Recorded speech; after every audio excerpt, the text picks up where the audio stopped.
Bonsoir à tous et bienvenue dans le Grand JT de l'éducation. Merci pour votre fidélité. Voici le sommaire.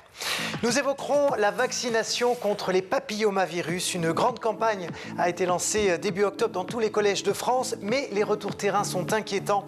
On en parle dans quelques minutes avec le porte-parole de la Ligue contre le cancer, ainsi qu'un médecin qui va nous éclairer sur ces questions. Vous ferez également la rencontre de deux experts en cyberharcèlement qui œuvrent au quotidien pour sensibiliser les élèves sur ce fléau et vous verrez qu'ils ont des méthodes bien particulières. Et puis comme d'habitude, vous retrouverez Malika Ménard et Souvenirs d'écolier. Cette semaine, son invité est l'acteur, écrivain et réalisateur Michael Cohen qui nous raconte de quelle façon l'école a façonné l'homme qu'il est devenu aujourd'hui. Tout de suite, c'est l'actualité de l'éducation en bref avec Guillaume Ouattara.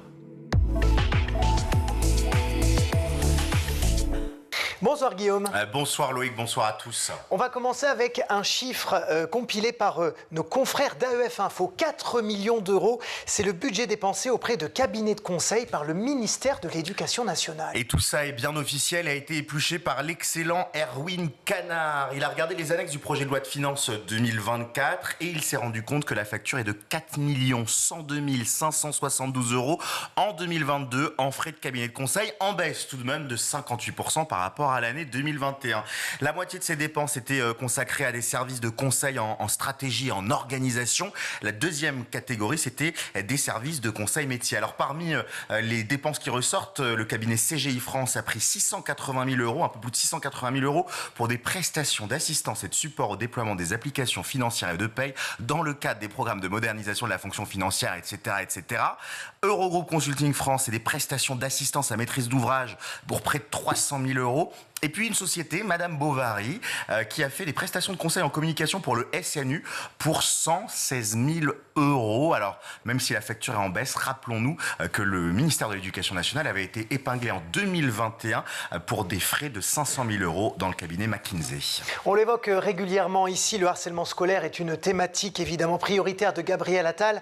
Son ministère a annoncé hier la mise en place d'un questionnaire à la rentrée pour évaluer si les élèves peuvent être victimes de harcèlement scolaire. Mais ça va concerner tous les élèves à partir du CE2. Voilà ce que dit le communiqué de presse du ministère. Les élèves de CE2, CM1, CM2 des collèges et des lycées se verront proposer de remplir une grille d'auto-évaluation non nominative visant à évaluer s'ils sont susceptibles d'être victimes de harcèlement scolaire. En fait, ça va se passer là, dans quelques jours à la rentrée. 2 heures de temps scolaire seront banalisées entre le jeudi 9 novembre, ce sera la journée mondiale nationale de lutte contre le harcèlement, et le mercredi 15 novembre. Et parmi les questions, on va demander aux collégiens, aux lycéens, s'ils ont peur d'aller au collège à cause d'un ou plusieurs élèves, s'ils ont menti pour rester chez eux, s'ils ont été mis à l'écart dans la cour par un ou plusieurs élèves, s'ils mangent seuls à la cantine, ou encore si des élèves font courir des rumeurs sur eux. L'objectif donc, c'est d'avoir un formulaire anonyme pour détecter les situations de harcèlement. On poursuit avec cette alerte de la FEP CFDT sur le versement des salaires des maîtres délégués, puisque beaucoup d'entre eux n'ont toujours pas reçu leur salaire. Oui, c'est une situation à peine croyable. Alors d'abord,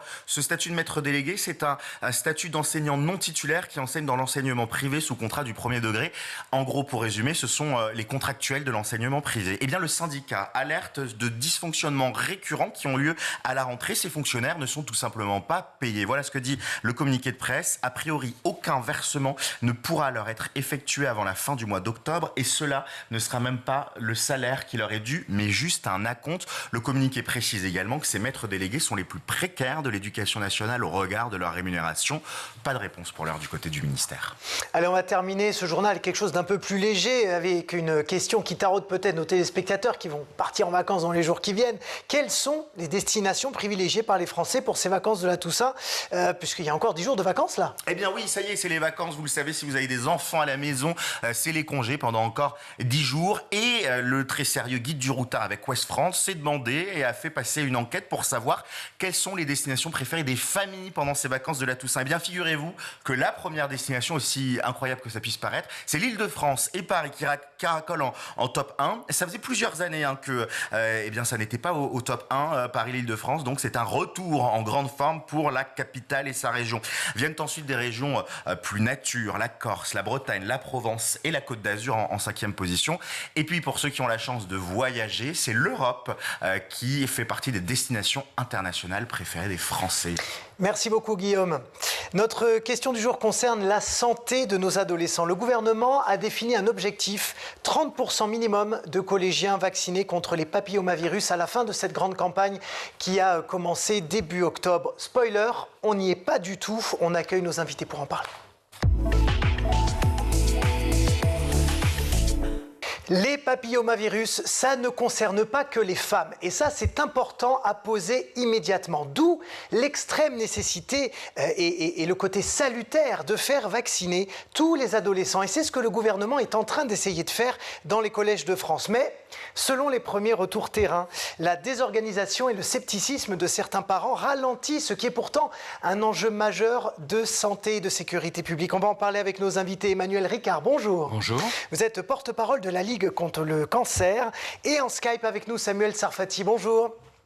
Bonjour. Vous êtes médecin généraliste à Paris. Alors, Emmanuel Ricard, pourquoi, pendant longtemps, on a cru que les papillomavirus ne concernaient que les femmes ? Alors, historiquement, la maladie qu'on associe au papillomavirus est le cancer du col de l'utérus. Comme c'était une maladie très fréquente, très importante, ça reste l'un des premiers cancers dans le monde, beaucoup dans les pays en voie de développement. On se centrait exclusivement sur, je dirais, les femmes pour prévenir le cancer du col de l'utérus. Récemment, on s'est rendu compte que ça touchait d'autres cancers, en particulier les cancers ORL, et ça a posé la question de protéger les garçons. Depuis 2021, hein, c'est recommandé pour les... 2021. Ça fait 2 ans. Il y avait des recommandations avant 2021 pour la vaccination des garçons ayant des relations avec les garçons. C'était compliqué, mais mon collègue en parlera peut-être, c'était compliqué à détecter et à parler de jeunes garçons qui ne sont pas encore stables dans leur identité sexuelle, d'évoquer ces questions, ce d'autant qu'a priori il faut vacciner avant les premiers rapports sexuels. Cette question a été étendue aux garçons. Elle est d'autant plus importante que dans la vie, il y a la moitié de la population qui est fille, la moitié qui est garçon. Il y a des garçons qui ont des relations avec les garçons, je viens d'en parler. Il y a des filles qui ont des relations avec les filles. Il y a des filles qui ont des relations avec les garçons et des garçons qui ont des relations avec les filles. Et parfois avec deux. Et voilà. Et laisser de côté la moitié de la population, c'est constituer un réservoir de virus à partir duquel l'épidémie peut repartir. Et est-ce que les hommes se font moins tester et moins vaccinés que les femmes ? Alors, il n'y a de dépistage que pour le cancer du col de l'utérus. Donc le test dont vous parlez n'existe aujourd'hui que pour les femmes. Il n'existe pas pour les garçons. Et est-ce que ça va arriver ? Je ne crois pas. Peut-être ça pourrait se poser un moment pour les cancers ORL. Mais sincèrement, je ne vois pas l'intérêt. Mais mon collègue pourra avoir un autre avis. Mais qu'est-ce qui a provoqué ce changement, cette prise de conscience sur l'importance de vacciner aussi les jeunes hommes ? Vous ne pouvez pas essayer de faire disparaître une maladie infectieuse en laissant un réservoir de virus libre. Oui, mais ça a été le cas pendant des années et des années. Oui, mais parce qu'on ne concentrait que sur la question de la protection individuelle, une protection égoïste, en disant, grosso modo, il faut blinder chez les filles, sans se préoccuper d'où venait l'infection et comment elle circulait. Aujourd'hui, on est à la fois sur une protection individuelle, mais également sur une protection collective, puisque l'important, c'est d'arrêter les transmissions. Et pour ça, il faut vacciner les deux sexes.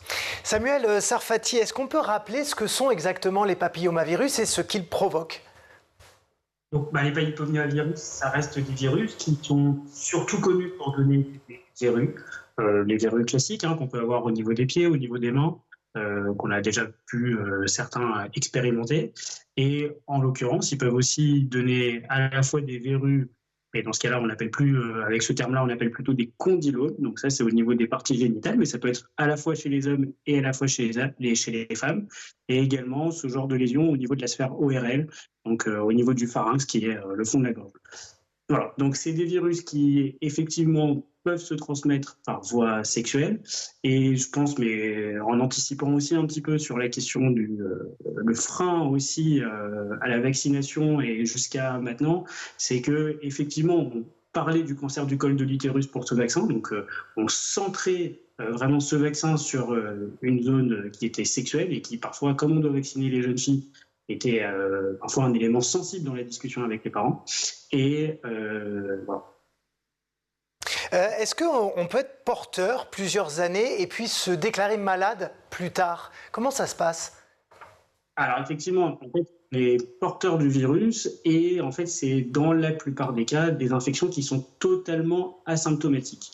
Et c'est d'ailleurs comme ça en fait que ça se transmet de manière assez fréquente. On estime même qu'on est à peu près 80% de la population des adultes qui auront une activité sexuelle qui seront en contact à un moment ou un autre avec le papillomavirus.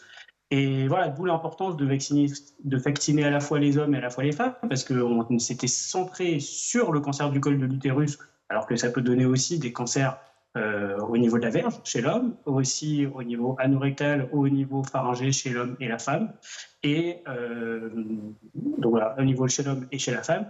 Et donc en fait, la plupart des cas, le virus il va pouvoir s'éliminer seul. Et dans certains cas, ça va pouvoir provoquer des lésions cancéreuses, mais au bout de plusieurs années. D'où l'intérêt de réaliser des dépistages réguliers, en tout cas pour les femmes, parce qu'il n'y a pas de test qui existe actuellement chez les hommes, avec ou une sage-femme, ou généraliste, ou gynécologue de manière assez régulière. Emmanuel Ricard, est-ce qu'il peut être trop tard pour se faire vacciner? Alors ça, dans les recommandations de la Haute Autorité de Santé, il est conseillé 2 choses. Premièrement, de vacciner tôt, parce que la réponse immunitaire est meilleure, de vacciner avant les premiers rapports sexuels, parce qu'on a la meilleure efficacité, puisque... Donc c'est-à-dire aux alentours de 13 ans?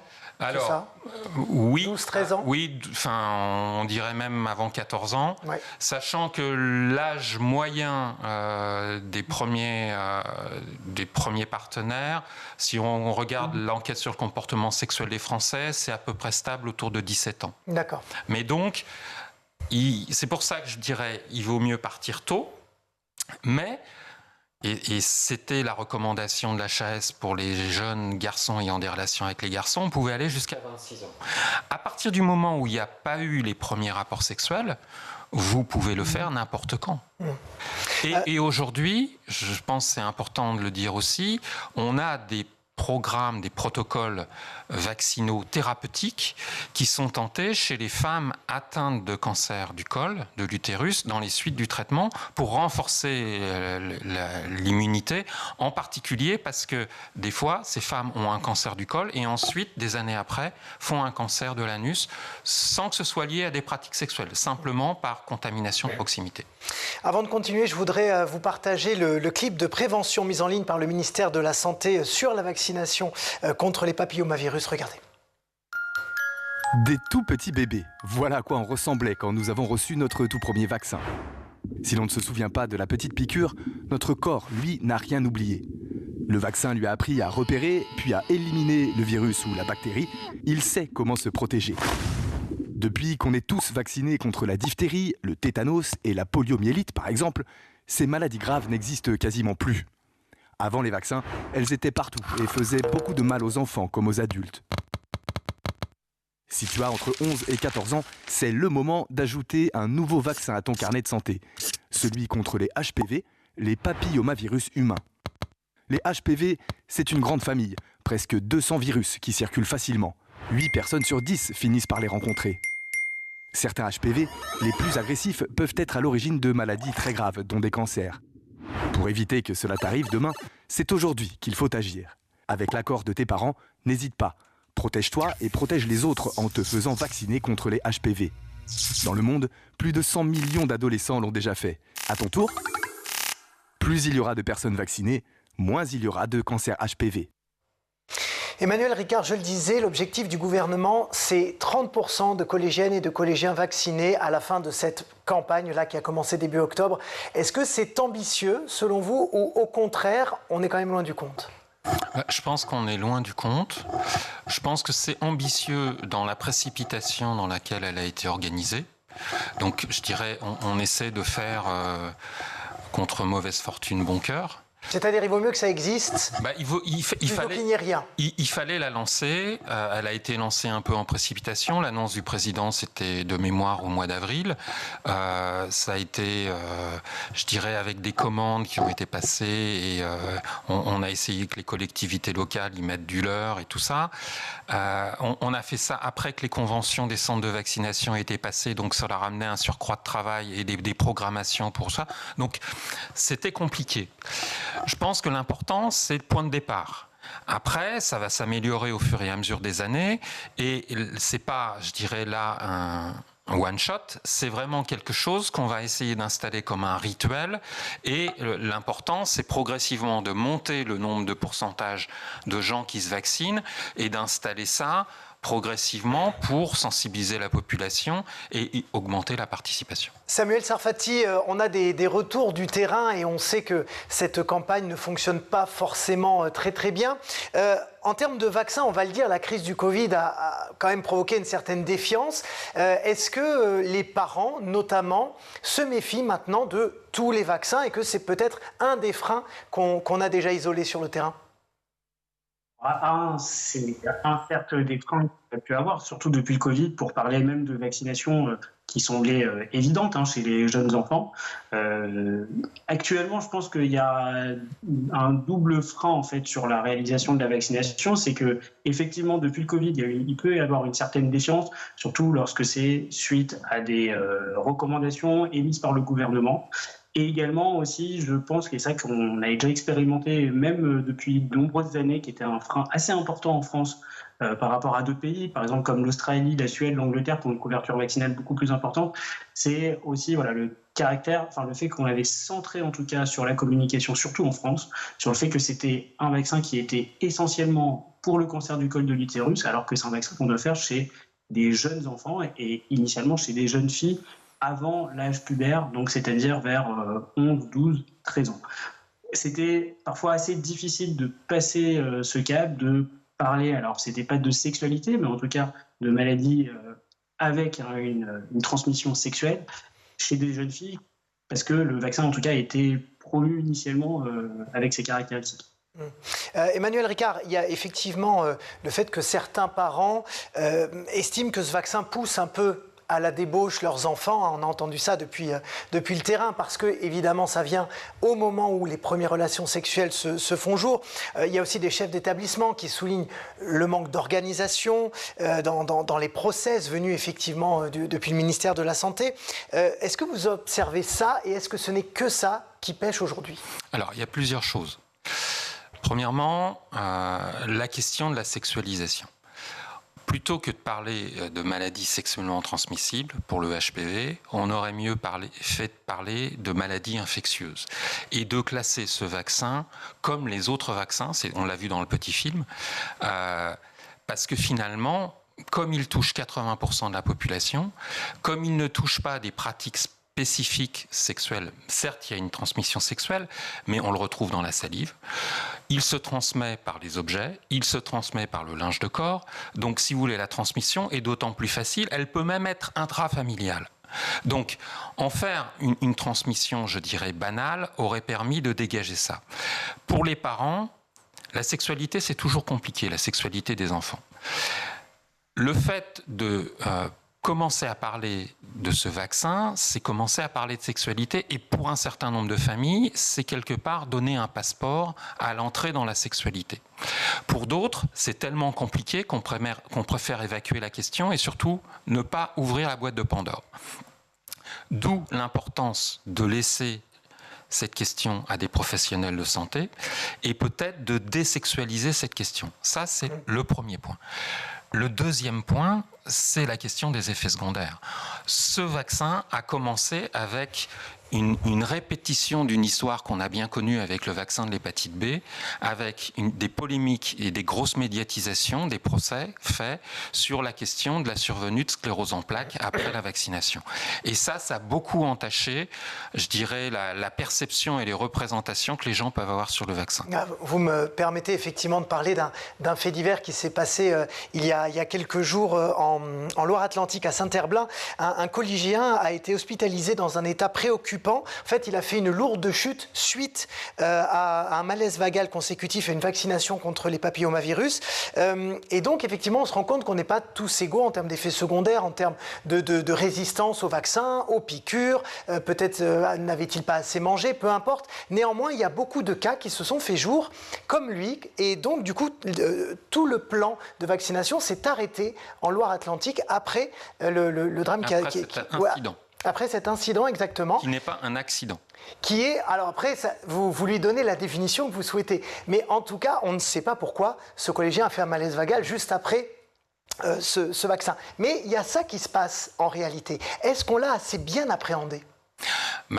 Si vous voulez, normalement, ces vaccinations sont faites par des professionnels et on demande à ce qu'il y ait une surveillance d'au moins un quart d'heure après la vaccination et qu'on ne laisse pas les enfants dans la nature.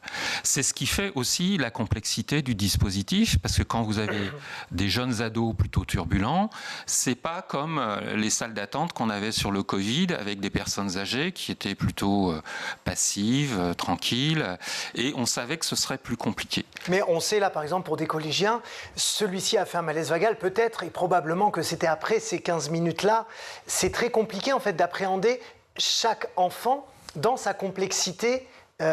Oui. Par contre, si vous voulez, ce qu'on sait sur ces vaccinations et cette vaccination, c'est qu'elle a des effets secondaires traditionnels, c'est-à-dire le fait que ça fait mal à la piqûre, le fait que ça va gonfler, donc on peut avoir une tension musculaire, puisque en général c'est en intramusculaire, que derrière on peut avoir un peu de fièvre, être un peu patraque durant 48 heures, et ces malaises vagales, c'est aussi des choses qu'on voit. Donc on est dans du traditionnel, on n'est pas dans de l'exceptionnel, oui. Et on n'est pas, c'est pour ça que je corrigeais sur le terme accident, on n'est pas sur des choses graves. Pour autant, ce collégien, malheureusement, est dans un état préoccupant puisqu'il est tombé et donc il peut y avoir malheureusement des drames néanmoins. Samuel Sarfati, est-ce que finalement, selon vous, tout a été préparé et mis en œuvre pour que ça se passe bien? Alors, en tout cas, dans le milieu scolaire, je pense qu'effectivement, ça a été mis en place un petit peu rapidement, surtout pour l'organisation avec le personnel médical ou paramédical sur place, en coordination avec les corps périscolaires. Voilà, c'est vrai que la communication, elle a été assez rapide, elle a été assez ambitieuse, donc je pense que le gouvernement, il a voulu mettre en place rapidement des mesures assez fortes et pour pouvoir réussir à avoir la couverture vaccinale qui était espérée, d'environ 30%. Après, c'est aussi le rôle des autres professionnels de santé de pouvoir de rentrer dans cette boucle pour préparer éventuellement les parents ou les enfants à cette vaccination, leur réaliser des explications concernant la vaccination et son importance, comme on l'a dit, qui n'est pas une maladie que sexuelle, d'où l'importance du généraliste, du pédiatre, éventuellement de la pharmacienne, d'une infirmière. Alors, justement, est-ce que ça vous arrive régulièrement, vous, d'aborder ce thème-là avec vos patients? Est-ce que vous y pensez? Est-ce que vraiment vous mettez ça en place dans votre quotidien? Alors en fait, ce qui est entre guillemets assez simple, c'est qu'il y a une vaccination plus traditionnelle, on va dire, le rappel diphtérie, tétanos, poliococcus, qui doit se faire entre 11 et 13 ans. Et c'est vrai qu'à ce moment-là, moi je trouve que c'est une bonne façon de présenter ce vaccin pour qu'on puisse le réaliser de manière conjointe, le papillomavirus avec le rappel diphtérie, tétanos, polio. Et moi je le présente effectivement, comme a dit mon collègue en plateau, je le présente comme tout autre vaccin qui est plutôt une prévention infectieuse plutôt qu'un vaccin qui est spécifiquement dans le cadre d'une prévention d'une maladie sexuellement transmissible. Et à travers cette communication, c'est vrai que la présentation de ce vaccin, elle se fait plus facilement. L'acceptation, elle se fait aussi plus facilement parce que du coup, elle rentre dans le cadre d'un schéma vaccinal tout à fait classique. Même si, voilà, comme je vous ai dit, il y a certains freins liés au fait qu'on aborde, ou en tout cas on esquisse un petit peu la sexualité plus tardive d'un enfant qui reste encore jeune. De quelle manière, à la Ligue contre le cancer, on communique sur les papillomavirus? Est-ce que vous avez... On a fait une campagne sur les réseaux sociaux, incitant à la vaccination. Est-ce qu'elle a eu l'écho que vous souhaitiez? On va la faire chaque année. Là, c'est pareil, on a, entre guillemets, essayé de s'articuler avec l'INCa qui faisait sa campagne pour le gouvernement. Après, je dirais, on a une posture qui est, nous, de communiquer, sur le fait que c'est important pour la prévention des cancers. Et je pense que dans les études qui ont été faites par l'INSERM sur l'acceptabilité de ce vaccin, c'est un point important.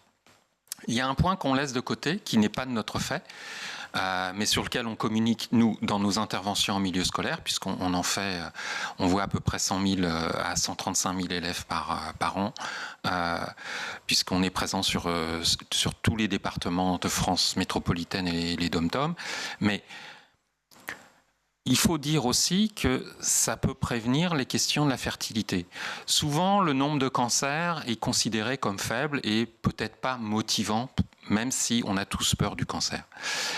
Dire que chaque année, il y a 30 000 conisations, c'est-à-dire on coupe le col pour les infections qui sont au niveau du col et la dégénérescence que ça peut aller pour aller vers le cancer, et la suppression du col entraîne des avortements spontanés, des accouchements prématurés. Donc c'est une perte de chance en termes de fertilité pour les parents qui sont aujourd'hui prescripteurs d'avoir des petits-enfants. Ouais. Et ça, c'est un point sur lequel les gens peuvent être sensibles. Je ne fais pas de la dramatisation, mais c'est un point qui souvent est laissé de côté et qui semble aussi important dans les histoires familiales et dans ces préoccupations qu'on peut avoir. Et les jeunes, en tout cas dans les interventions en milieu scolaire qu'on fait, cette question d'avoir un enfant plus tard, elle est préoccupante. Est-ce que vous êtes quand même déçu de ce qui se passe là actuellement dans les collèges ? On est déçu, oui, parce qu'on souhaiterait avoir les taux de participation qu'on a dans les pays scandinaves, en Australie ou au Royaume-Uni. Ils sont vraiment aussi élevés que ça ? Ils sont à plus de 80%. Ah ouais. Mais eux, ici... Et quelle est la différence alors ? Qu'est-ce qu'ils font de mieux que nous ? Ce qu'ils font... C'est pas les mêmes cultures, vous allez me dire déjà. Ils ont des cultures de programmes nationaux de vaccination qui sont beaucoup plus étatisées que nous. Ce qu'on met en place cette année... En Australie, ils l'ont mis en place depuis le début. Nous, on avait arrêté la vaccination en milieu scolaire avec Kouchner à cause du problème qui était survenu avec les vagues B, l'hépatite B, dans la mise en place du programme de vaccination en milieu scolaire. Donc c'était quoi, les années 90 ? C'était les années 80. 80. Et la fin des années 80. Et on avait cette préoccupation. Et finalement, à partir de ce moment-là, je pense qu'il y a eu une question pour la population de l'investissement de l'État. L'État qui renvoyait à la médecine libérale, aux pédiatres et aux généralistes. Et on s'est dit, si l'État ne prend pas ses responsabilités, c'est qu'il y a un loup. Aujourd'hui, on réinvestit ce champ. Mais... ça tombe après l'épidémie de Covid et les gens ont cette arrière-pensée de « on me force la main », donc c'est pas dans le meilleur des contextes. Ouais. Voilà. Samuel Sarfati, de votre point de vue, où le bas blesse-t-il et qu'est-ce qu'on peut faire pour que demain les collégiens, surtout les parents des collégiens, puissent comprendre qu'en fait ce vaccin est important, vraiment ? Alors, effectivement, je pense que le plus important, ça va être de l'information, à la fois au niveau des parents et à la fois au niveau des enfants. Alors, je trouve que la campagne, en tout cas vaccinale en milieu scolaire, effectivement, elle n'a pas eu le succès forcément pour l'instant escompté, mais moi, en tout cas, sur le terrain, pour l'instant, ce que je constate dans mon cabinet, c'est que ça permet d'ouvrir la discussion. C'est que parfois, en fait, la discussion, elle a déjà été réalisée à la maison, entre les parents, les enfants, une fois qu'ils sont rentrés de l'école, qu'ils ont eu une sensibilisation vis-à-vis du vaccin. Et en fait, je réalise des informations, mais ça a déjà eu le temps d'être décanté au sein de la famille et l'acceptation est un petit peu plus facile. Donc voilà, je pense que c'est surtout important de dédramatiser sur les effets secondaires parce qu'il y a aussi des facteurs confondants. En fait, plus on va vacciner d'enfants et plus, en tout cas, il risque d'avoir des accidents qui sont dans les jours précédents, dans les jours suivants la vaccination, mais qui auraient pu arriver tout à fait en dehors de la vaccination. Donc, je pense que c'est important d'informer sur les effets secondaires et je pense que c'est aussi important, comme a dit mon confrère sur le plateau, de bien informer sur le fait que ce n'est pas simplement pour les filles, pour une vaccination pour le cancer du col de l'utérus, mais c'est une vaccination qui est plus large, qui a des incidences à la fois chez les jeunes, chez les garçons, à la fois chez les filles, et sans parler forcément de cancer qui peut avoir des suites qui peuvent être plus compliquées dues à de la iatrogénie, parce qu'on va faire des gestes chirurgicaux qui peuvent être au niveau pharyngé, qui peuvent être au niveau du col de l'utérus chez les filles. Alors, je pense que c'est surtout l'information qui va permettre de décanter et permettre de réintégrer progressivement dans le calendrier vaccinal à peu près habituel. Bon, il y a encore du travail, mais peut-être pour conclure, on va redire que ces vaccins sont safe et qu'il faut parler de la vaccination contre les papillomavirus et faire ces vaccins. Il faut clairement les faire. En tout cas, si on a mis aussi beaucoup de temps à passer à un programme national vaccinal sur le HPV, c'est parce qu'on attendait le résultat des études menées en Australie.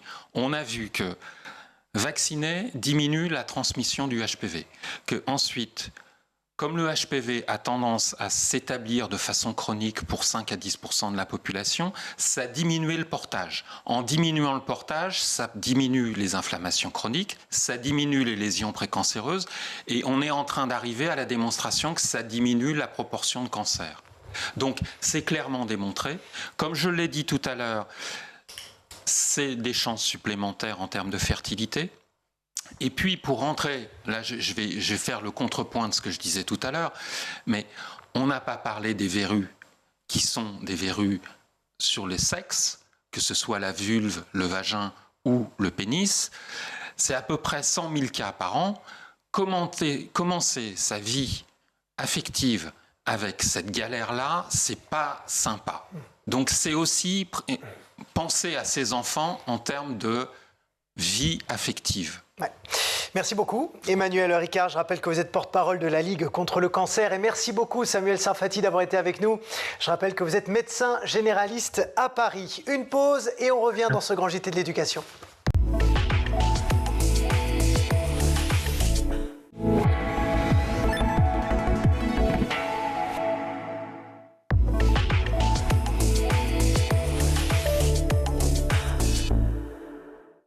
De retour dans le grand JT de l'éducation et nous allons maintenant parler de cyberharcèlement. Vous savez qu'il y a quelques semaines, le gouvernement a révélé son grand plan interministériel pour lutter contre ce fléau. Mais sur le terrain, en complément, en soutien, eh bien, il y a d'autres acteurs qui œuvrent au quotidien pour protéger nos enfants.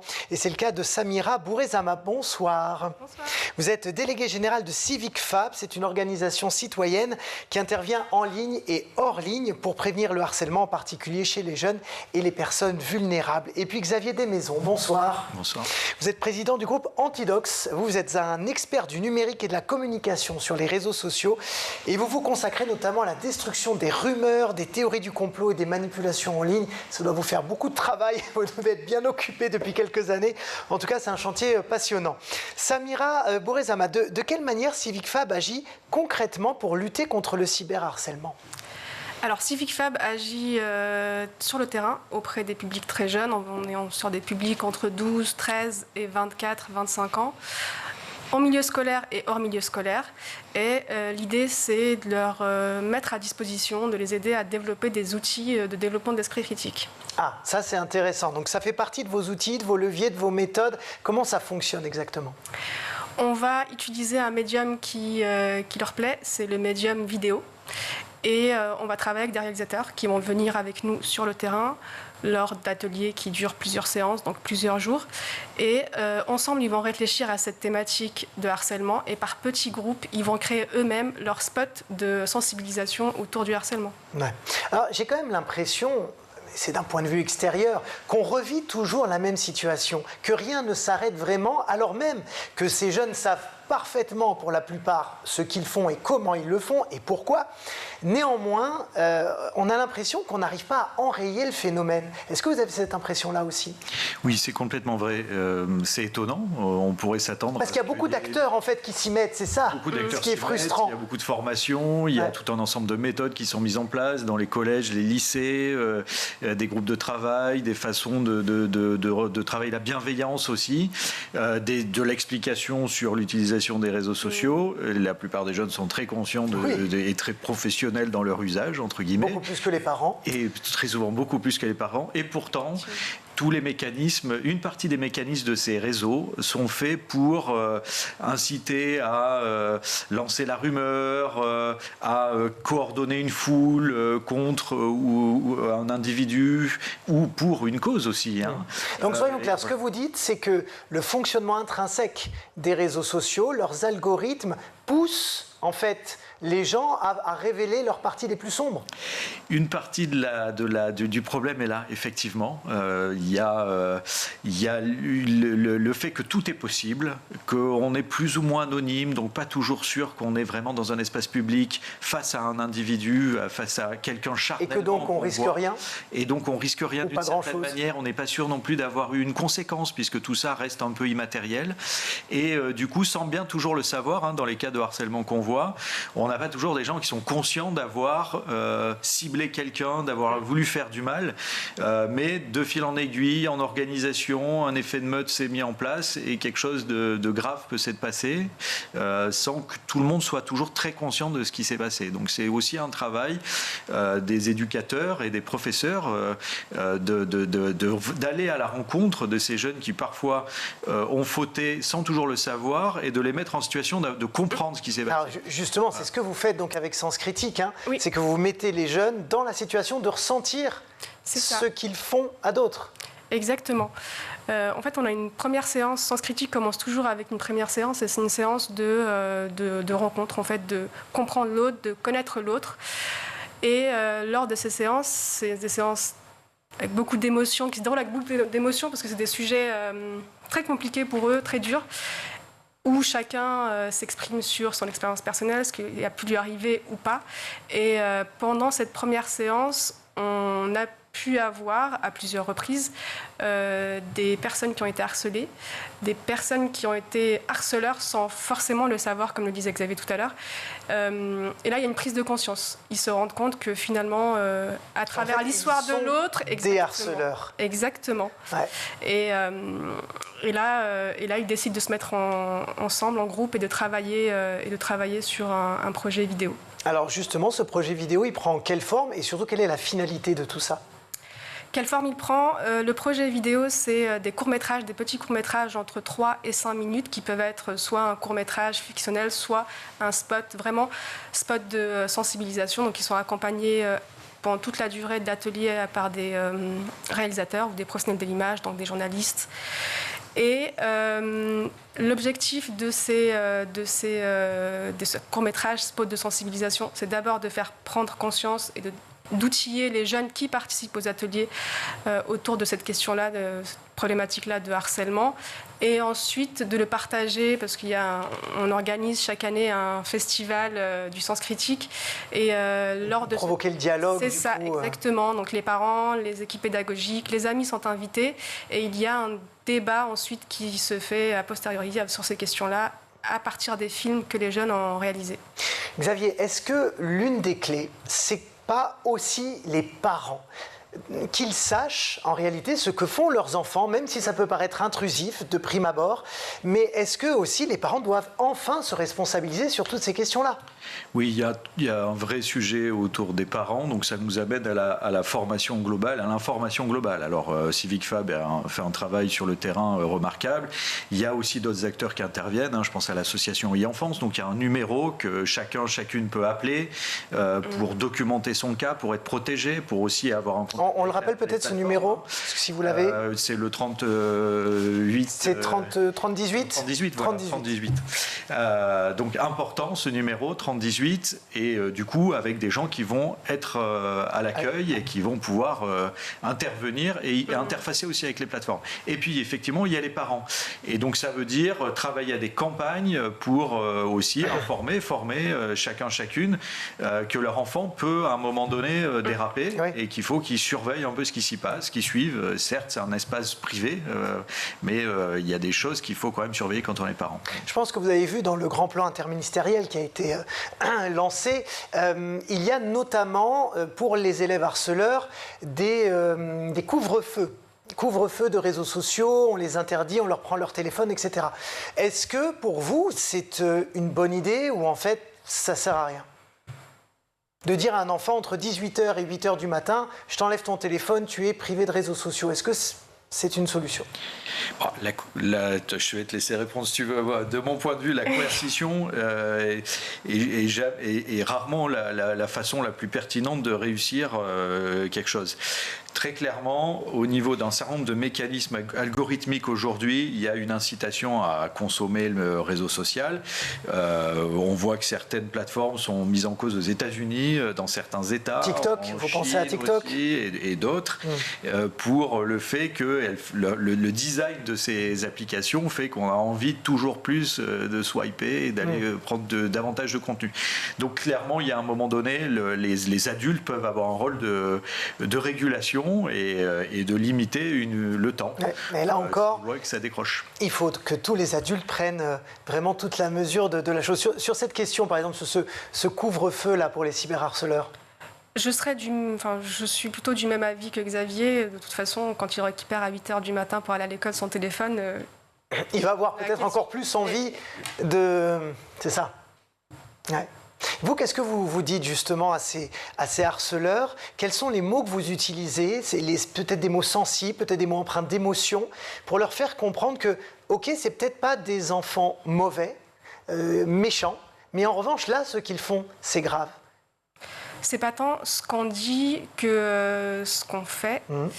En réalité, on ne leur dit jamais qu'on n'est pas là pour faire le gendarme et pour dire ce qui est bien et ce qui n'est pas bien. On est là pour les aider à prendre conscience de ce qu'ils font.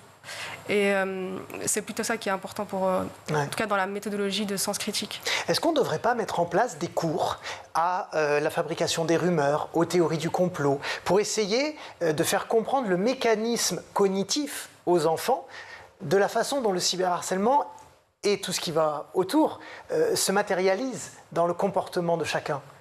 Alors, c'est le travail que fait CivicFab, justement.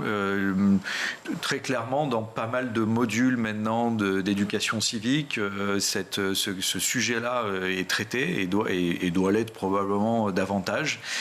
Ces nouvelles formes sociales, elles doivent être gérées et elles ont des effets négatifs, y compris pour les adultes. C'est un sujet qu'il ne faut pas limiter aux enfants, au public jeune.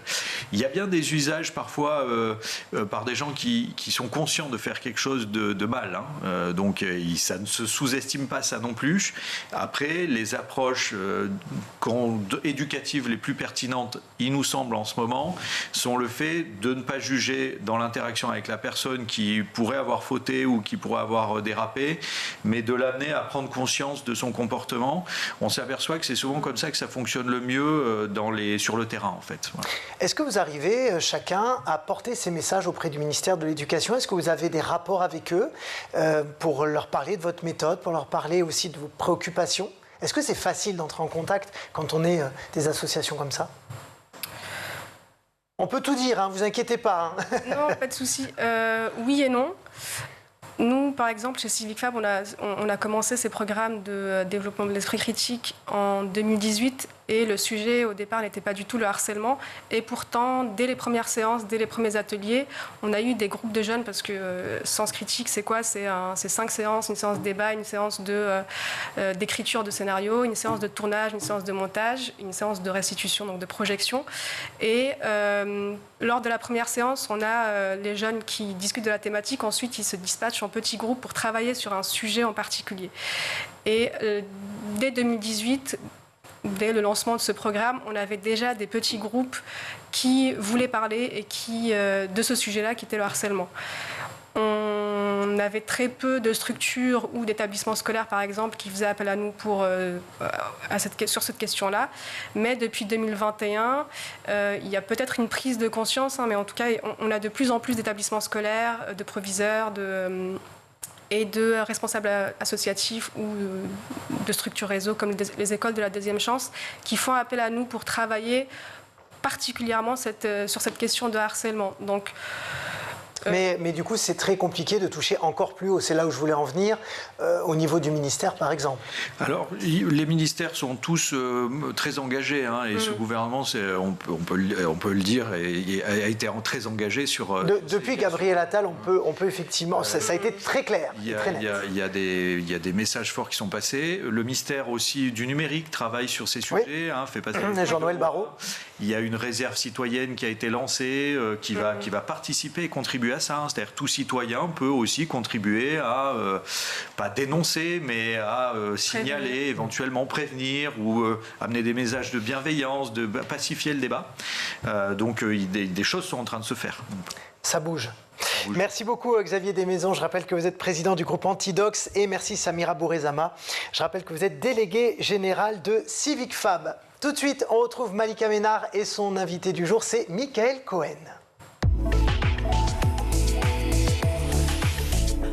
Et tu as gardé justement des amis de l'époque de l'enfance? Eh bien, en pension, j'ai rencontré une personne qui a été finalement très importante dans ma vie, qui était le fils d'un réalisateur, un grand réalisateur, le fils de Jean-Marie Poiret, qui est le réalisateur des Visiteurs, mais surtout à l'époque, il avait fait Le Père Noël est une ordure, ou Les hommes préfèrent les grosses.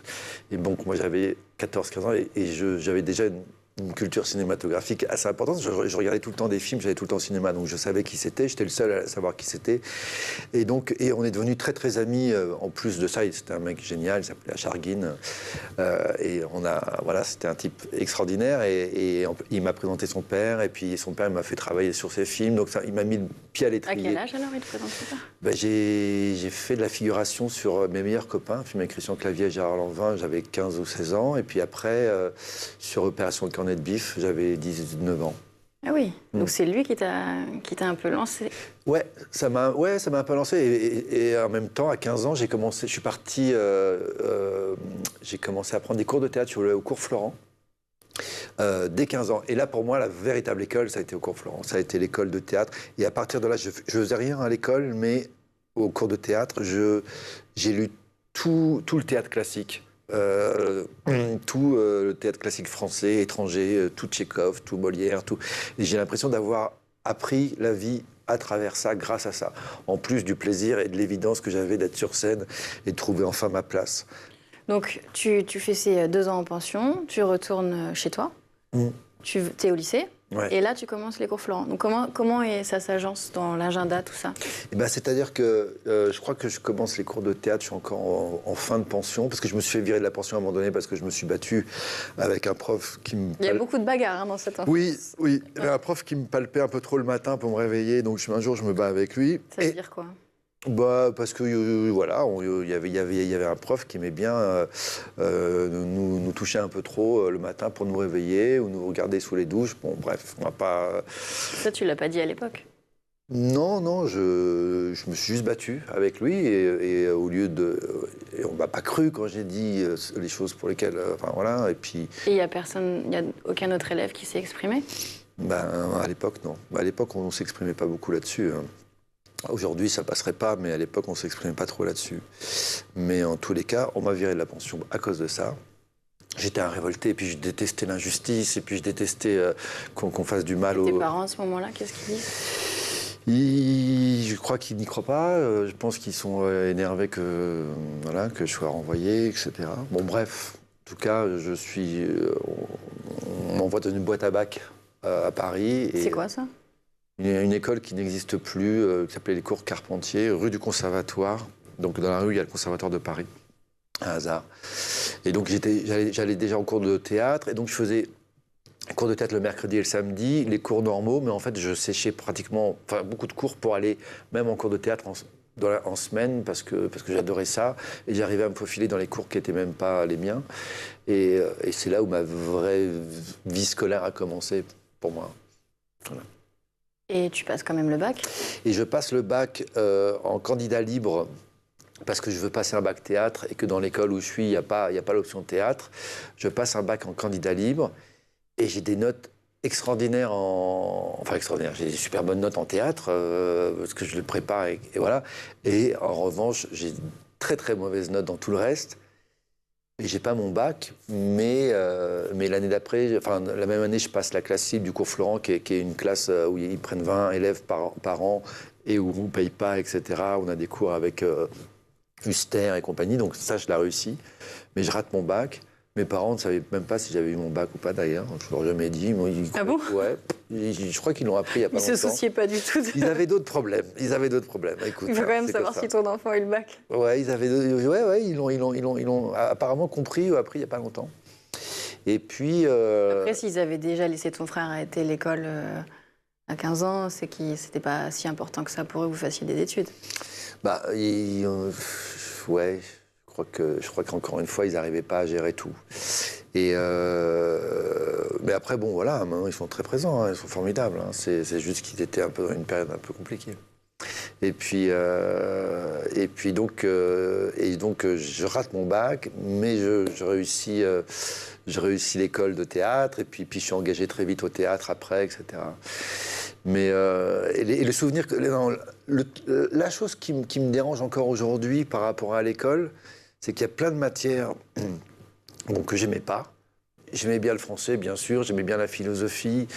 J'ai pas rencontré beaucoup de professeurs qui ont compris, voilà, comment me faire aborder les choses. Alors, j'ai eu un professeur de français dont j'ai appris la mort il y a pas longtemps, qui était formidable et qui savait que j'étais passionné de cinéma et de théâtre, et donc qui me faisait des connexions entre les cours de français et le théâtre et le cinéma. Une prof de philo, par exemple au bac en philosophie, j'avais rien appris, mais j'avais j'ai eu la moyenne. Et en fait, dans ma copie, j'ai inventé le nom d'un philosophe. Je dis donc, comme disait cette philosophe que j'ai inventé, un nom, je ne me rappelle plus lequel, et puis je lui ai fait dire ma propre philosophie. Et tu penses que c'est une bonne chose? Ouais. Non, je ne suis pas un exemple pour la jeunesse. Ouais. Et j'ai cité aussi Michel Colucci. Et donc, je disais, comme disait cette philosophe, etc. Et comme aussi, je disais le grand philosophe Michel Colucci. Alors, je ne sais pas si, à l'époque, l'examinateur avait compris que c'était Coluche ou pas. Oui, je pense, oui. Je ne sais pas, bon. En bref, en tout cas, j'ai eu la moyenne. Donc, comme quoi, un peu d'audace, ça ne fait pas de mal. Tu as demandé à regarder ta copie pour voir si... Non, j'ai demandé à ce qu'on la brûle. Non, je n'ai pas demandé. Non.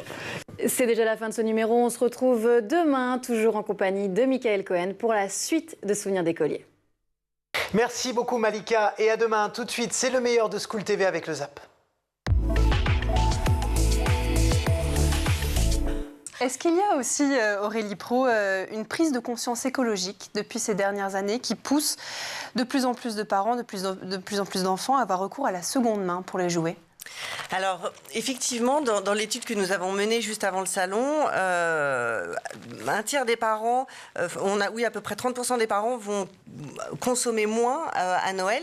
Et une grande partie, c'est pour une double raison, écologique et économique, mais certains aussi pour des raisons purement écologiques, parce que les parents ont bien conscience qu'ils font partie de la solution et que Noël est une période de consommation, mais... Noël reste la magie, reste un moment à part, et les parents, même si la conscience écologique est importante, donc ça va être plus se faire dans le choix des jouets. Il y a beaucoup la seconde main aussi qui se développe énormément sur l'univers du jouet, et pas uniquement pour des raisons économiques, mais écologiques. Mais ça reste un moment qu'on a envie de dédier à la famille, au plaisir de l'enfant, et voilà, donc c'est un peu un compromis, une période de compromis. Chantal Le Gay, la ferme pédagogique, on peut dire que c'est le paradis des enfants. Tout à fait. Donc, que ce soit de la maternelle jusqu'au lycée, à chaque niveau, on s'adapte au public que l'on a. Et là, c'était une vidéo tournée chez notre présidente, et c'était avec l'accueil de maternelle. À chaque fois, c'est le lien de retisser, de faire des comparaisons avec les animaux et comment ça se passe dans notre vie quotidienne au niveau des humains. Il faut toujours créer des liens, en fait. Et mais ils adorent le toucher des animaux, voir un petit veau, c'est toujours un émerveillement de toute façon. Il y a un autre silence aussi, c'est le silence du Belleville d'hier. parce qu'elle a les souvenirs du Belleville de son enfance. Et là, elle revient dans un Belleville totalement gentrifié. Alors totalement. En vrai, pour y être allé encore il y a 3 jours, il ne l'est pas totalement. Mais en tout cas, il y a... Encore hier soir, il est quand même pas mal. Mais il est pas mal quand même, voilà. Il y a les deux, quoi. Ouais. Mais Belleville... Ça dépend où on est par rapport à la place des fêtes, en fait. Exactement. Ouais. Mais oui, donc le silence de ce Belleville gentrifié, c'est le silence qui impose la violence de classe, tout simplement. C'est ça. Rien de plus compliqué. Ça, c'est quand même la partie un peu plus drôle du bouquin, quand vous racontez, quand vous payez les bobos, quand même. Ils vous énervent pour tout. là, elle est en train de se dire, attends, si je dis oui, ça va devenir compliqué de boire des coups avec certaines copines, donc peut-être il ne faut pas que je dise oui non plus, mais quand même, tout ça m'énerve un peu. De toute manière, je pense que là, j'aurais mis... Je les ai bien... j'aurais mis pas mal de coups de griffe sur 280 pages, quoi. Donc ça ils va. nous ont volé notre vocabulaire, ils kiffent grave, ils sont vénères. Depuis peu, ils ont le seum, ils parlent de leur daronne, ils sont fonce-dés entre 2 mots de franglais. On appelle ça comment? Une appropriation culturelle. Ouais. Donc ils méritent bien quelques coups de griffe. Même si on est tous, de temps en temps, le bobo est le dominant de quelqu'un, bon... il mérite quand même de se faire rappeler. Mon problème à moi, c'est pas qu'il y ait tel riche ou tel pauvre. On choisit pas de quel côté du trottoir on va naître. L'idée, c'est que quand on est plus confortable et de fait dominant, plus puissant, c'est juste de pas écraser la gueule de l'autre, quoi. De la transmission et des jeux qu'on va pouvoir découvrir dès demain à Kidexpo. Kidexpo, c'est aussi l'occasion de s'essayer à de nombreuses disciplines sportives pour les enfants. J'ai appris ça. Lesquelles, par exemple ? Alors effectivement, on a des fédérations sportives qui sont présentes. Donc le karaté, par exemple, c'est toujours impressionnant avec des champions, des professionnels et des champions qui viennent se mesurer ou faire plutôt des démonstrations près des enfants. Cette année, pour la première fois, on a l'aéromodélisme, la Fédération française d'aéromodélisme, avec du drone soccer. Donc voilà, les enfants vont pouvoir tester un peu le drone soccer. Et il y a un accent qui est mis de façon plus spécifique cette année sur les sports de glisse, puisque nous aurons un espace de démonstration de skate, alors avec des finger skate aussi, tête deck pour ceux qui ne veulent pas monter sur les planches, mais des trottinettes, des draisiennes électriques, du quad, de la moto, donc voilà, pas mal de sports pour les enfants. Et puis un endroit assez sympa, le raid aventure, avec des policiers qui viennent parler de leur métier et proposer des parcours GIGN et avec des anciens champions et des policiers qui sont là pour faire du sport avec les enfants. Quel type d'atelier vous mettez en place justement, Marie, avec vos élèves? Et j'imagine qu'il n'y a pas d'âge pour apprendre, mais qu'est-ce qu'on peut mettre en place avec les tout petits? Alors, donc les tout petits, je ne connais pas trop, puisque moi, ils sont au collège. C'est plus des 11 ans. Après, comme l'a dit Chantal, les agriculteurs s'adaptent vraiment. Donc, ils utilisent vraiment des vocabulaires différents. Moi, avec mes élèves, en fait, ça va leur permettre de voir le concret et de savoir exactement à quoi correspondent les produits qu'ils ont dans leurs assiettes et de leur faire comprendre que le lait, il est dans une bouteille, mais qu'avant, il provient d'une vache. Et ça, pour tout le monde, c'est pas super clair parfois, notamment les petits citadins, puisque Arras, c'est une petite ville. Donc, on voit ça. Et surtout, ils touchent, ils vont dans les fermes, ils ont les odeurs, ils ont les bruits, ils touchent les animaux. Donc, que ce soit par contre en maternelle ou en 6e, ils sont toujours super contents de voir des veaux, de voir des petits lapins. Enfin, voilà, ils apprécient d'être dans le vrai, dans le concret, en fait. Et ils retiennent beaucoup mieux les informations. Tout le monde ne se dirige pas vers le secteur du social, du médico-social et plus précisément de la protection de l'enfance. Ces enfants, ces adolescents, est-ce que vous leur dites, vous, est-ce que justement ces silences que vous avez vécus, dont vous avez souffert pour certains, peut-être pas pour d'autres d'ailleurs, parce qu'on peut aussi se construire dans les silences, mais est-ce que vous essayez de les habiter? Est-ce que vous vous dites, ces jeunes gens, ces jeunes filles, il faut leur dire des trucs? On travaille avec la parole, c'est notre premier outil de travail, la parole, l'observation.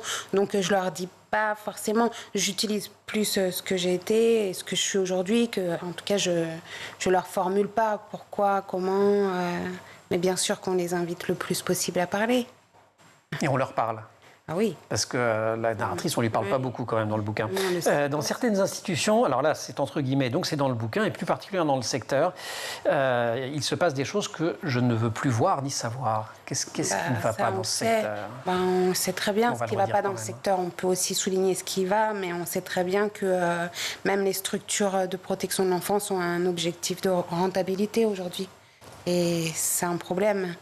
Donc, concrètement, ça veut dire quoi? Ça veut dire que quand des enfants arrivent, on peut ne pas s'occuper d'eux parce que... On peut moins bien s'occuper d'eux.